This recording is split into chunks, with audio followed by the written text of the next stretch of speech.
Hi, I'm James Navé. I'm at a lake in western North Carolina called Lake Powhatan.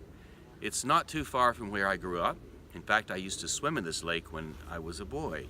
It's in the Bent Creek region.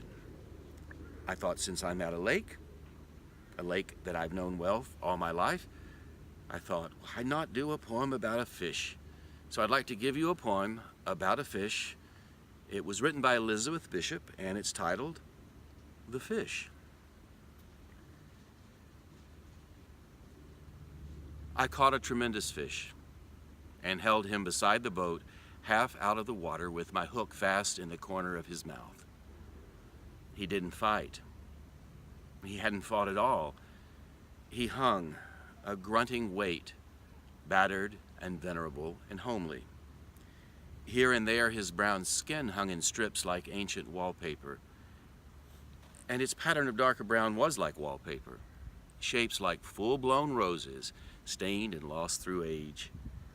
He was speckled with barnacles, fine rosettes of lime, and infested with tiny white sea lice.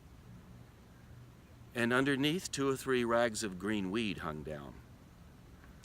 While his gills were breathing in the terrible oxygen, the frightening gills, fresh and crisp with blood that can cut so badly, I thought of the coarse white flesh packed in like feathers, the big bones and the little bones, the dramatic reds and blacks of his shining entrails, the pink swim bladder like a big peony. I stared into his eyes, which were far larger than mine, but shallower and yellowed. The irises, backed and packed with tarnished tinfoil, seen through the lenses of old scratched isinglass. They shifted a little, but not to return my stare. It was more like the tipping of an object toward the light. I admired his sullen face, the mechanism of his jaw, and then I saw that from his lower lip, if you could call it a lip, grim, wet, and weapon-like, hung 5 old pieces of fish line, or 4, and a wire leader with the swivel still attached, with all their 5 big hooks grown firmly into his mouth. A green line still frayed at the end where he broke it.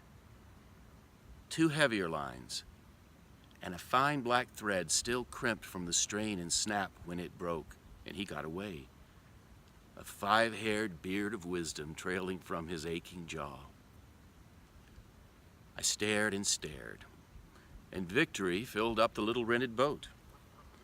From the pool of bilge, where oil had spread a rainbow around the rusted engine, the bailer rusted orange, the sun-cracked thwarts, the oarlocks on their strings, the gunwales, until everything was rainbow, rainbow, rainbow.